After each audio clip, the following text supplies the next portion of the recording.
Bonjour à tous et à toutes, merci de votre présence. Bienvenue à ce webinaire sur lequel on va parler de cybercrise, sujet d'actualité s'il en est, même si finalement il n'est pas si nouveau que ça. L'idée donc c'est de passer une petite heure ensemble, une demi-heure, 40 minutes de présentation environ, puis je répondrai aux éventuelles questions qui pourront être posées. Donc vous avez un onglet Q&A qui vous est présenté, qui vous permet de poser toutes les questions que vous souhaitez au fur et à mesure de ma présentation. Écoutez, je vous propose de démarrer dans le vif du sujet dès maintenant. C'est parti, cybercrise, mais que m'arrive-t-il? Alors, quelques mots très très vite sur moi. Donc, je suis Lionel Mourer, je suis le CTO cybersécurité de Medsys depuis maintenant un peu plus d'un an. Mais ça fait un certain temps que je suis sur le sujet dans le domaine de la cybersécurité et de la résilience, puisque j'ai démarré en 98 sur ces sujets-là. Voilà, je suis également un des consultants principaux de Medsys sur ces différents types de sujets, membre du CLUSIF, anciennement administrateur, membre du Club EBIOS, et également formateur dans différentes écoles et instituts depuis 2001. Et j'interviens principalement à titre personnel sur des sujets de conseil, audit autour de l'organisation et des méthodes. Voilà, en deux mots. Toujours en deux mots, très rapidement, Medsys, ça ne sera pas très très long, je vais avoir deux diapositives sur le sujet. Pour ceux qui ne nous connaissent pas d'ores et déjà, donc nous sommes une ESN de environ 500 personnes, réparties sur 12 agences en France, avec 80 millions de chiffre d'affaires en 2024 et environ 640 clients actifs et a priori satisfaits, puisque on a un taux de renouvellement de mission qui est très important, très supérieur à 95%. Voilà, proximité sur toute la France avec des centres de services cloud et cybersécurité. Et pour ce qui est de la cybersécurité précisément, je ne vais pas vous faire de l'article sur l'ensemble des prestations Medsys. Voilà, on intervient sur l'ensemble de la chaîne, en amont sur les aspects de gouvernance, risque, conformité, études, conseils. On va également être capable de déployer des outils de sécurité divers et variés. On a un certain nombre de partenaires, je ne m'étendrai pas sur la liste des partenaires en question. On peut également intervenir pour vous aider en cas de sinistre majeur à rétablir un certain nombre de mécanismes prioritaires de l'organisation, en particulier dans le cadre d'un plan de continuité d'activité. Et puis, on peut aussi faire de la supervision de systèmes de sécurité pardon, au travers du MSSP qui existe et qui est positionné sur 3 sites en France. Voilà rapidement pour Medsys. Je vous propose qu'on rentre dans le vif du sujet. Donc le sujet, c'est la cybercrise, sujet que je vais traiter en quatre parties.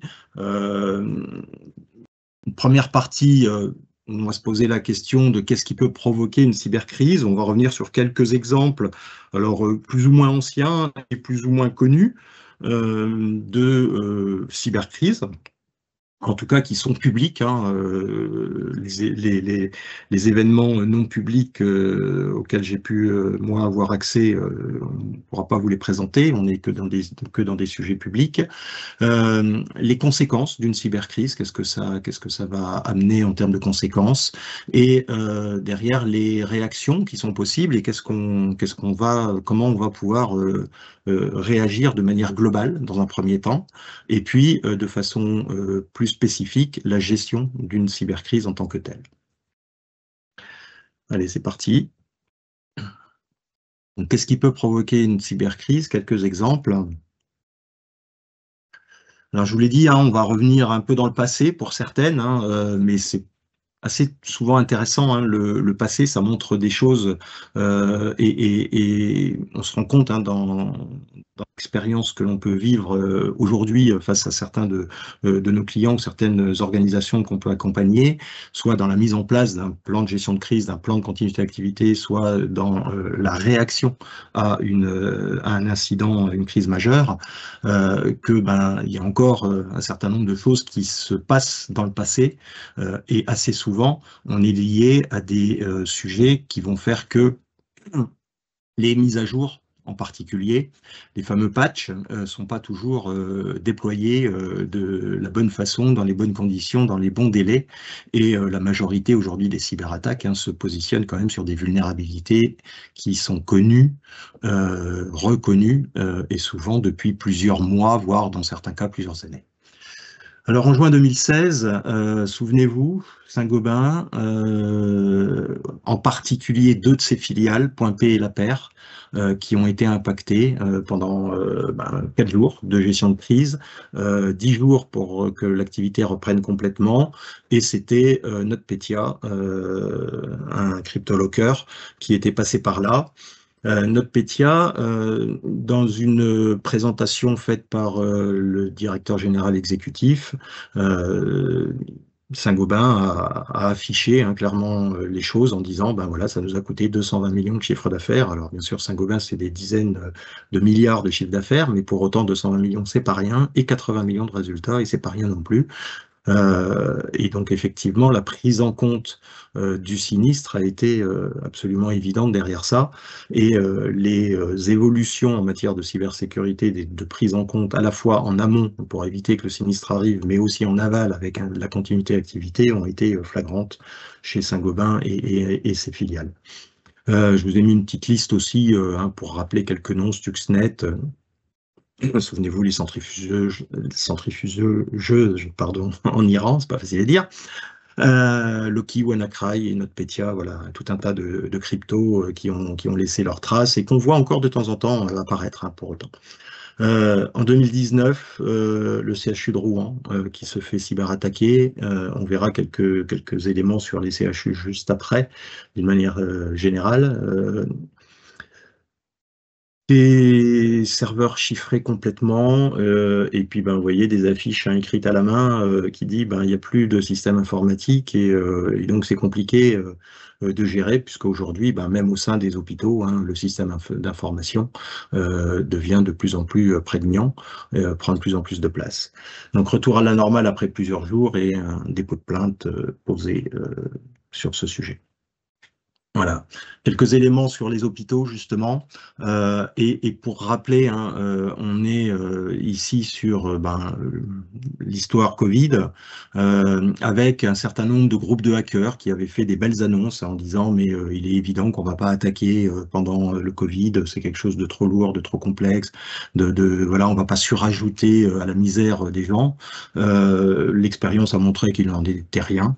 On est face à des organisations qui ont vocation à venir chercher de l'argent, et donc leurs bons sentiments, ça ne reste que des bons sentiments, et les attaques sont évidentes et flagrantes. Voilà. Donc là, vous avez un petit florilège qui date de 2020-2021, mais ça a continué en 2022, 2023, 2024, voilà. Et pour vous dire que rien que sur 2023, plus de 250 cyberattaques ont été recensées dans les hôpitaux français. Donc, il ne faut pas imaginer que les pirates vont ne pas profiter de la faiblesse d'une organisation. Effectivement, Covid a montré un certain nombre de faiblesses, puisque la majorité des personnes, lorsque c'était possible, en tout cas, sont rentrées chez elles, télétravailler, ce qui a mis en place lourdement le télétravail d'ailleurs dans pas mal d'organisations, et les pirates en ont largement profité. Litchi, la cagnotte. Là aussi, à la suite d'une mise à jour, les données des créateurs de cagnotte Litchi étaient accessibles depuis la page de la cagnotte. Voilà, donc Litchi a officialisé la chose en disant qu'effectivement, données rendues visibles dans le code source de la page de votre cagnotte. Donc, les pirates se sont fait une joie également d'expurger toutes ces données-là, plusieurs dizaines de milliers de données qui ont été expurgées à ce moment-là, et un certain nombre qui ont été revendus sur le Darknet. En décembre 2022, l'espace, donc là on est au sein d'un acteur même de la sécurité, puisque c'est un coffre-fort de mots de passe. Donc, pour rappeler également que ça touche tous les domaines et tous les types d'applicatifs, et y compris ceux qui sont censés nous protéger. Et on le verra tout à l'heure avec une question qui n'est plus à se poser, mais une autre qui devient pertinente. J'y reviendrai. Voilà, donc là, un ordinateur qui avait été compromis dans un premier temps, et puis par rebond, grâce à cette première compromission, l'accès à un ingénieur DevOps et la récupération également de pas mal d'informations, de données, de configuration, etc., des secrets d'intégration, etc., etc. Voilà, les deux derniers, hein, pour aller vite, puisque vous imaginez bien, on pourrait y passer la journée et on n'aurait pas fait le tour. Mars 2023, Génico, une autre structure qui a vocation à travailler dans le domaine de la cybersécurité, voilà, donc qui s'est fait également pirater. Et puis plus près de chez nous, enfin plus récent, pardon, pas plus près, mais plus récent, Génico c'est plus près, c'est français, Docomo c'est japonais, NTT Docomo, donc le plus gros opérateur japonais, pardon, qui a été mis hors service pendant 12 heures. Donc là on n'est pas sur du crypto, on n'est pas sur du vol d'informations, même s'il y a pu y en avoir, mais on est sur du déni de service, avec également des services donc du coup qui ont été fortement perturbés, site web, plateforme d'actualité, système de paiement mobile. Bon, le site web de l'entreprise, si c'est un site vitrine, on peut se dire c'est moins gênant vu des clients. En revanche, la plateforme d'actualité, c'est potentiellement des choses qui peuvent être vendues à un certain nombre de clients, et les systèmes de paiement mobile, évidemment, ils vont être stratégiques pour pouvoir continuer à régler ces petites affaires. Voilà rapidement quelques exemples.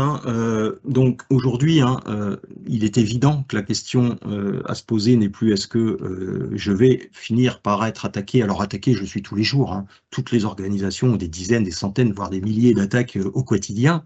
Il suffit d'analyser les logs des firewalls et autres outils de sécurité périmétrique. Mais on parle bien d'attaques qui vont aboutir. Donc la question aujourd'hui n'est plus de se poser n'est plus est-ce que je vais finir par être attaqué un jour, mais bien quand. C'est-à-dire qu'on est à peu près certain que malheureusement, à peu près toutes les organisations vivront un jour ou l'autre une crise de type cyberattaque. Là, on va cibler les crises de type cyberattaque, mais bien évidemment, il y a d'autres types de crises qui peuvent être prises en compte aussi dans le cadre d'un plan de continuité activité, mais ça ne sera pas notre sujet du jour. Voilà, mais la question devient, mais quand cela va-t-il m'arriver? Alors, les conséquences d'une cybercrise, qu'est-ce qu'on peut retrouver derrière une cybercrise? Finalement, c'est assez simple. Les conséquences, elles sont multiples, et selon les organisations, selon qu'on est dans le public, dans le privé, selon qu'on est une organisation locale, internationale, enfin voilà, selon le périmètre, selon tout un tas de critères, mais elles vont être plus ou moins impactantes, évidemment. Donc si je fais un petit peu la liste à la Prévert que je vous ai mise là, qui n'est pas nécessairement d'ailleurs exhaustive, mais voilà, des conséquences de type business ou activité. On va parler plutôt de business dans les structures privées, on va plutôt parler d'activité au sens global dans toutes les structures, y compris les organisations publiques. Voilà, je suis un hôpital, je suis pas là pour a priori gagner de l'argent, mais je suis là pour soigner des gens, mais donc on va plutôt avoir un impact sur l'activité. Éventuellement des critères sociaux, des impacts, des conséquences sociales, qui peuvent effectivement mettre des gens par exemple au chômage dans un certain nombre de cas. Ça peut avoir des impacts humains. Alors, je l'ai passé rapidement tout à l'heure, mais dans la liste des attaques, il y a une attaque en Allemagne à ce jour qui a été identifiée comme étant la raison du décès d'une personne. À ma connaissance, à ce jour, c'est le seul connu. Reste à valider. Mais voilà, on peut imaginer que dans certains cas, ça puisse aller effectivement une cyberattaque jusqu'au décès de personnes, puisque si on coupe des systèmes de sécurité, si on coupe des plateaux techniques d'opération, eh bien, ça peut engendrer quelque chose de grave, voire de très grave. Des impacts en termes d'image de marque. Ben, oui, vous êtes attaqué, vous êtes cyberattaqué, donc vous ne fournissez plus le service qui est attendu. Hein, donc ça, c'est la notion de business d'activité. Et donc vos clients ou vos citoyens, si vous êtes une organisation publique, les citoyens qui dépendent de vous, ben, n'accèdent plus au service et donc l'image de marque est dégradée. Et puis, dans certains cas, ça peut avoir un impact juridique, puisque ben, comme vous ne répondez plus au service, ben, vous n'êtes plus dans le contrat, alors que le contrat soit formel ou informel, mais vous n'êtes plus dans le contrat. Et dans ce cadre-là, ben, il peut arriver que vous soyez juridiquement attaquable ou attaqué par des personnes ou des organisations à qui vous ne fournissez plus ce que vous devez fournir. Et puis, ben, tout ça, hein, au bout du bout du bout du bout, que ce soit business, activité sociale, humain, image de marque ou juridique, tout ça nous ramène à des impacts financiers. Au bout du bout, ça coûte de l'argent.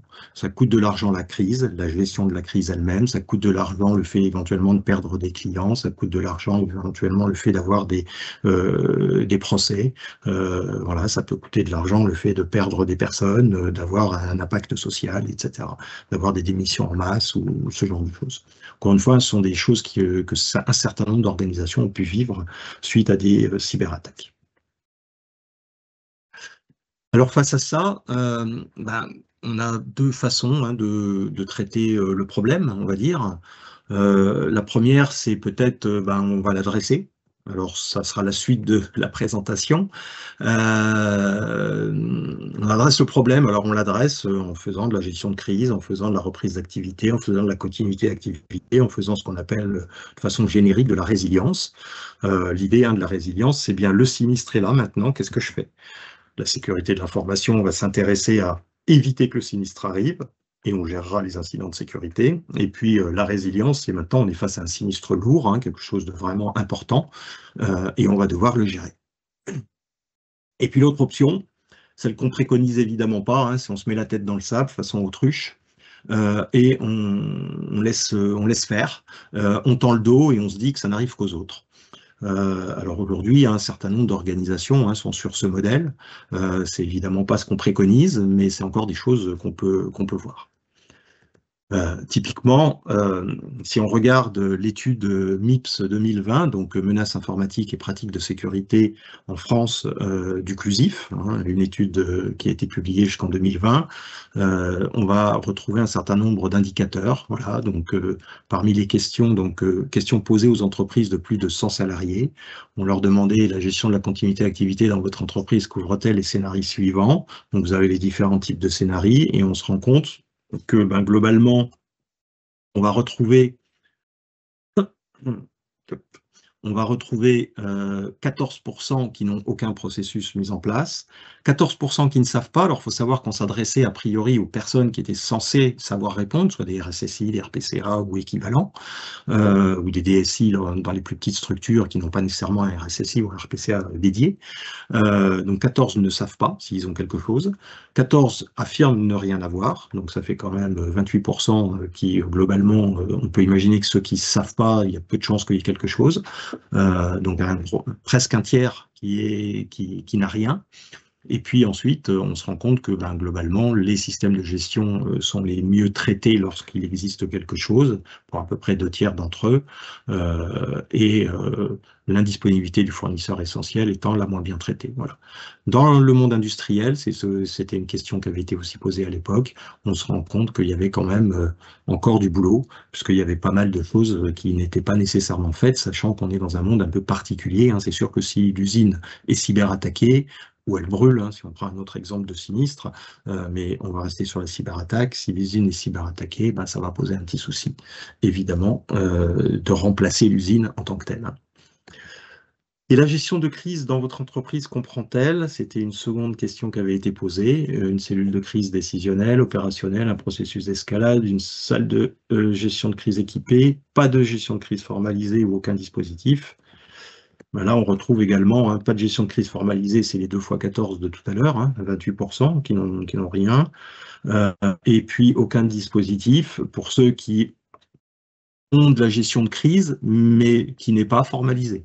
enfin, qui n'ont rien mis en place. Donc là, on voit on atteint quasiment la moitié, enfin 42%, hein, pour être précis, des organisations qui n'ont pas mis en place de gestion de crise de façon un peu formelle. Et on sait, hein, par expérience, que le fait d'avoir une gestion de crise ne résout pas tout, parce que le jour du sinistre, vous aurez de toute façon des choses qui n'ont pas été prévues, qu'il faudra gérer, on va en parler après, mais vous aurez quand même un cadre qui va vous permettre d'être beaucoup plus efficace. Alors, face à ça, qu'est-ce qu'on peut faire? Ben, c'est la mise en place d'un plan de continuité d'activité. Le plan de continuité d'activité, il va prendre en compte 3 plus un domaine, voire un 5e domaine que j'identifie pas sur cette diapo, mais dont on pourra parler après. Euh, En transverse, la gestion de crise. Et puis, en silo, on va dire, hein, les aspects de communication interne-externe, les aspects reprise d'activité métier, en fonction du ou des métiers cœur de l'entreprise en particulier. Et bien sûr, puisque ça vient en soutien aux métiers de façon de plus en plus évidente, hein, il y a plus aucune organisation aujourd'hui où le système d'information n'est pas en support fort des métiers, la continuité IT, informatique, au sens strict. Alors, on ne va pas traiter, hein, des aspects communication, reprise d'activité métier et continuité IT dans ce webinar, puisqu'il faudrait un peu plus de temps, mais on va parler de la partie gestion de crise. Le 5e item, c'est le retour à la normale. J'en parlerai plutôt sur la fin tout à l'heure. Voilà, donc la cellule de crise, elle a vocation à quoi? La cellule de crise, elle a vocation à définir une stratégie en fonction du sinistre. Donc là, on est dans une cyberattaque. Donc une cyberattaque, ça peut être du vol de données, ça peut être du crypto, ça peut être du déni de service, hein. Globalement, c'est les 3 grands types de cyberattaques et il peut y avoir une combinaison de ces différents types, hein. Donc il va falloir identifier comment je vais réagir face au type de cyberattaque que je subis. Il va falloir valider les plans spécifiques à activer, donc pour autant que ces plans aient été formalisés en amont, hein. Plus on a formalisé des choses en amont, mieux on va se porter, encore une fois, tout en sachant qu'on ne sera jamais à 100% de ce qu'on a formalisé.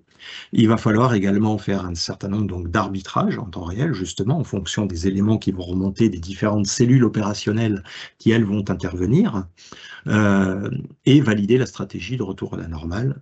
C'est là où je reparle rapidement de retour à la normale, puisque face à une cyberattaque, la cyberattaque va générer une crise qui va durer quelques heures, quelques jours, mais une remédiation complète qui, elle, peut prendre plusieurs jours, plusieurs semaines, voire dans certains cas plusieurs mois, hein, selon, encore une fois, le périmètre d'attaque et selon le type d'attaque qu'on aura subi.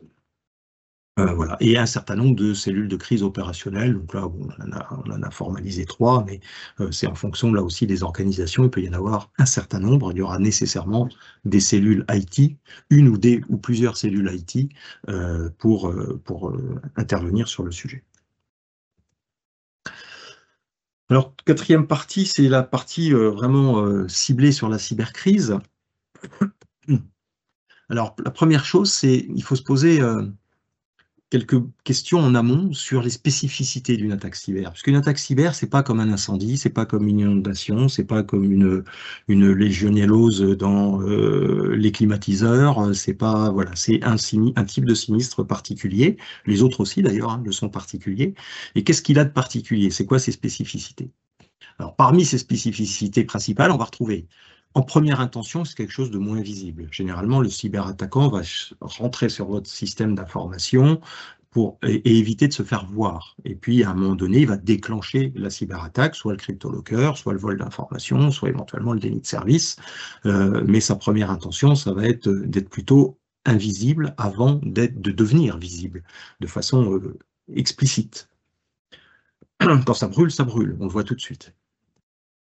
C'est quelque chose qui va être assez souvent difficile, où il va être difficile d'évaluer, la durée, depuis combien de temps le cyberattaquant est là, le pirate est présent, justement. Est-ce que ça fait 2 heures ou est-ce que ça fait 2 mois ou 2 ans, hein? Il y a des cas concrets où on s'est rendu compte que les cyberattaquants étaient présents depuis plusieurs semaines, plusieurs mois. Quel est le périmètre de la cyberattaque? De la même façon, à l'instant T, au moment où ça se déclenche, vous n'avez pas nécessairement tout de suite la vision de sur quel périmètre je suis. Et puis, quelle est la réalité de l'attaque, justement? Est-ce qu'on est dans du chiffrement, du vol de données, du rebond, du blackout, hein, donc du déni de service? De quoi on parle en termes de type de cyberattaque? Et encore une fois, on peut être dans un mix de plusieurs types de cyberattaques.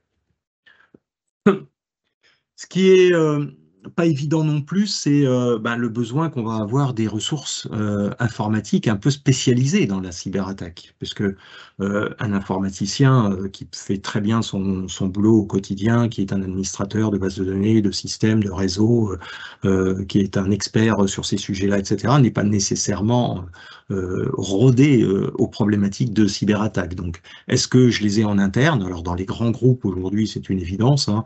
Il y a des équipes constituées avec des compétences internes ou externes, hein, mais en tout cas qu'elles ont à disposition permanente, qui leur permettent de réagir potentiellement. Elles ont même, pour un certain nombre, leur propre SOC, leur propre CERT, etc. Donc très bien. Dans les plus petites structures, c'est beaucoup plus rare. Donc effectivement, il faut que je me pose la question de si ça m'arrivait, qui en externe pourrait m'aider, qui doit m'aider? Est-ce que je dois faire appel à une structure publique? On va en voir quelques-unes juste après. Est-ce que ces gens-là vont me répondre? Si je suis pas un OIV, par exemple, un opérateur d'importance vitale, est-ce qu'ils vont venir m'aider? Rien n'est moins sûr. Et puis mon SI est attaqué. Alors quand mon SI est attaqué, forcément mon SI n'est plus nécessairement disponible en tout ou partie.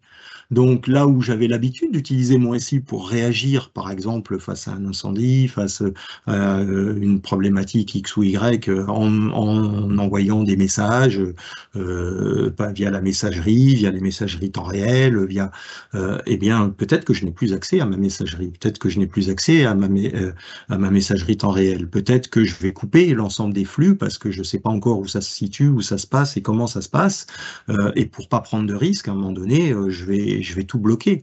Donc je n'aurai plus, et l'ensemble de l'organisation n'aura plus accès à tout ou partie du système d'information. Donc je me retrouve sans SI. Donc comment je fais pour échanger, pour communiquer, pour travailler sans mon SI habituel? Les processus de continuité activité classiques vont-ils répondre aux besoins? Donc, bien souvent, on se rend compte qu'un certain nombre des processus classiques ne vont pas répondre aux besoins, puisque justement, je n'ai plus de système d'information. Alors, une fois qu'on s'est posé un peu ces questions, une fois qu'on a identifié un peu ces spécificités, il y a quelques questions en amont à se poser, justement, pour se préparer. Voilà, la crise arrive, hein, n'en doutez pas. Déjà, connaître son patrimoine informationnel. Savoir où il se trouve, savoir comment il est sensible, quelles sont les typologies de données, quelle est la sensibilité, les fameux critères de sécurité, indisponibilité, intégrité, confidentialité, traçabilité, preuve, anonymat, voilà, tous ces critères qui vont permettre de se dire telle ou telle information est plus ou moins sensible et potentiellement, il faut peut-être que je m'y intéresse plus qu'à une autre en matière de reprise d'activité. Quelle est l'attractivité de ces informations? Puisque là aussi, on peut imaginer que les pirates, alors en dehors du déni de service, où généralement c'est un modèle où on cherche à vous empêcher de travailler, mais les autres modèles, que ce soit le crypto ou que ce soit le vol de données, souvent le crypto en fait est précédé d'un vol de données, va nécessiter de récupérer des informations qui sont revendables, qui sont intéressantes pour le pirates ou les pirates qui vont vous attaquer. Donc, savoir où sont les informations à forte valeur financière, hein, là pour le coup, ça peut être aussi également utile. Où est-ce qu'elles sont localisées, stockées? Est-ce qu'elles sont chez moi, chez un tiers? Comment elles le sont chez le tiers? Comment elles le sont chez moi? Et comment est-ce qu'elles circulent? Est-ce qu'elles circulent de façon protégée, pas protégée? Qui les administre? Est-ce que c'est chez moi qu'on les administre? Est-ce que c'est un tiers qui les administre? Quels sont les droits des administrateurs en question, etc. Et donc là, on va chercher à mettre en place des mesures de prévention, de protection en amont. Donc là, on est dans un modèle de sécurité de l'information, hein. Voilà, classique, on va dire, hein, avec là aussi une liste un peu à la Prévert qui n'est pas nécessairement exhaustive, mais qui recouvre les bonnes pratiques, hein, de sécurité. Alors, sauvegarder les données et pas seulement online. N'oubliez pas, hein, qu'il y a quelques cas concrets, hein, d'organisations qui se sont fait attaquer, pirater, et où les données de sauvegarde ont été également piratées parce qu'elles étaient connectées au système sur des SAN, typiquement, en même temps que le cœur du système des serveurs était chiffré, les sauvegardes l'étaient également. Maintenir à jour les systèmes, les applications, les fameux patchs, hein, facile à dire, pas toujours facile à faire, hein, mais extrêmement important, hein, cette veille sur les patchs et sur la mise à jour des différents patchs et des OS et des applicatifs qui pour certains peuvent être anciens, pas toujours tenus à jour par les éditeurs et sur lesquels on a du mal à mettre autre chose, hein. C'est pas toujours simple, encore une fois, mais il faut s'y intéresser et se poser les bonnes questions. Cloisonner le système d'information, évidemment. Plus votre système est cloisonné et plus typiquement un CryptoLocker, par exemple, aura du mal à se propager. Limiter au strict nécessaire les droits des utilisateurs et les autorisations aux applications. C'est une bonne pratique d'hygiène de base, hein, on va se dire, mais faut pas les oublier. Maîtriser les accès Internet, sensibiliser les collaborateurs. La sensibilisation reste un vecteur extrêmement important puisque, encore une fois, un grand nombre de cyberattaques arrivent encore au travers de phishing ou de sites qui contiennent des malwares et où les collaborateurs vont soit surfer, soit ouvrir des pièces jointes sur des mails, alors qu'il faudrait peut-être pas qu'ils le fassent. Contracter une assurance cyber. L'assurance, comme son nom l'indique, hein, elle ne sert à rien tant qu'il vous arrive rien, mais le jour où ça vous arrive, vous êtes content de l'avoir, on en reparlera. Mettre en œuvre un plan de réponse aux cyberattaques. Penser à la stratégie de communication de cybercrise. On ne communique pas de la même façon en crise cyber, peut-être que dans d'autres crises ou qu'au quotidien. Et il est important de communiquer en interne, en externe, vers ses clients, ses fournisseurs, peut-être pas principaux, peut-être des tutelles, si vous êtes dans une grande organisation, peut-être maison mère, etc., etc. Comment je communique? Je dis la même chose, mais pas forcément de la même façon en termes de communication, selon à qui je m'adresse. Et auditer régulièrement le système d'information, évidemment, c'est une bonne pratique qui fait pas de mal et qui permet de découvrir un certain nombre de failles, de vulnérabilités qui peuvent être présentes, soit au travers d'audits plus organisationnels de type analyse de risque, soit au travers d'audits techniques de type test intrusion, red team et autres équivalences. Et puis, ça arrive, on l'a dit, hein, le ransomware est là, et puis à un moment donné, on détecte la chose. Et alors, la détection, globalement, il y en a de deux sortes. Il y a celle en temps réel, grâce à un certain nombre d'outils. Alors, j'ai mis IPS, IDS, j'aurais pu mettre EDR, j'aurais pu mettre voilà, des SOC, des SIEM, voilà, des outils qui ont été mis en place, déployés, qui permettent d'identifier qu'une attaque est en cours ou pourrait être activée. Et l'outil va vous remonter une alarme et soit va la bloquer en temps réel, selon les paramétrages, etc., soit va vous permettre, vous donner la main et vous permettre éventuellement de bloquer rapidement l'attaque en question et de la circonscrire au maximum. Ça, c'est le monde idéal. Malheureusement, dans la vraie vie, on s'en rend compte, hein, tout le monde n'a pas la capacité à avoir l'ensemble des outils nécessaires à mettre en place, des outils techniques à mettre en place pour pouvoir garantir ça. Et on peut avoir du temps différé. Donc de l'analyse a posteriori des journaux où on se rend compte a posteriori qu'effectivement il y a une attaque qui a lieu, voire qui est encore en cours. Soit c'est un contact par les attaquants, c'est l'exemple de la petite image que je vous ai mis à côté, hein. Là c'est un crypto, hein, qui vous dit coucou, tu es cryptoloqué, maintenant il faut me payer. Si tu veux retrouver une clé pour déchiffrer l'ensemble des fichiers que j'ai cryptés. Ou une publication dans la presse. J'ai le cas d'un client qui a appris que son entreprise, une partie de son entreprise, une filiale de son entreprise avait un problème suite à une publication dans la presse. Donc ça peut aller jusque-là. Donc on réagit, qu'est-ce qu'on fait? Alors on identifie le scénario d'attaque. facile à dire, pas toujours simple à faire, hein, c'est là où on a besoin des bons experts. Le temps T0, le chemin d'attaque, par où l'attaquant est passé. On déroule les protocoles qui ont pu être préétablis en fonction des différents types d'attaques, hein. Est-ce qu'on coupe des flux? Est-ce que voilà, on prend des mesures conservatoires? Est-ce qu'on confine? Est-ce qu'on isole? Est-ce qu'on sauvegarde? Et il est parfois temps aussi, hein, d'aller regarder à ce moment-là les journaux d'activité pour essayer de comprendre. On collecte les renseignements internes, externes, et on communique. Donc tout ça, ce sont des choses qui doivent être faites dans les premiers moments, autant possible, pardon, rapidement que possible. Autant rapidement que possible, voilà, je vais y arriver. Mettre en quarantaine les postes informatiques concernés par l'incident, voilà, les postes, les serveurs, hein, couper les accès réseau, le cas échéant. Voilà. Donc encore une fois, il n'y a pas de standard, hein, bien sûr, face à une cyberattaque, ça va dépendre un petit peu de ce qui se passe, mais il va falloir envisager, en pire cas, de couper l'ensemble de l'infrastructure pour pouvoir prendre le temps de revenir au début de l'attaque, au T0 et au premier poste infecté, de façon à pouvoir identifier où on en est et ce qu'on doit faire en priorité.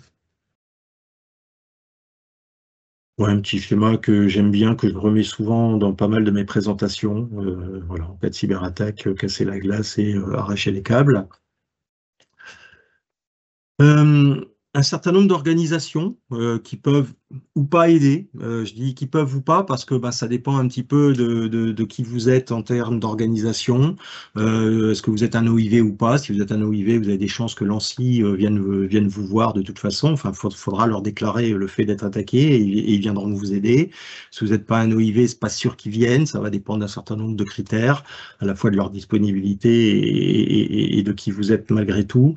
Et d'autres structures, hein, voilà, des GSI, des CPJ, l'OCLCTIC, la BEFTI, cybermalveillance, etc., etc. Voilà, je vous ai mis quelques URL, si vous ne les connaissiez pas déjà, qui peuvent être utiles sur la gestion d'une cyberattaque, le cas échéant.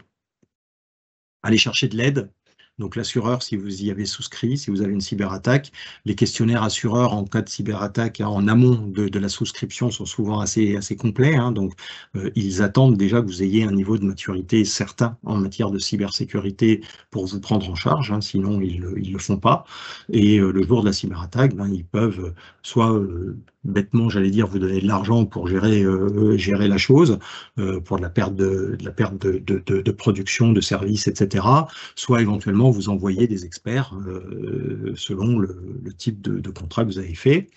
Vous pouvez bien sûr faire appel à vos experts internes quand vous en avez. Vous pouvez faire appel à des experts externes s'ils sont disponibles. Hein, à l'instant T, on n'est pas à l'abri qu'il y ait X organisations qui soient cyberattaquées et que ce soit difficile d'accéder à des experts externes. D'où l'intérêt éventuellement d'avoir des contrats sur ces sujets-là. Le sujet de la rançon, éternel sujet, je paye pas. Le fait de porter plainte, quelque chose d'important.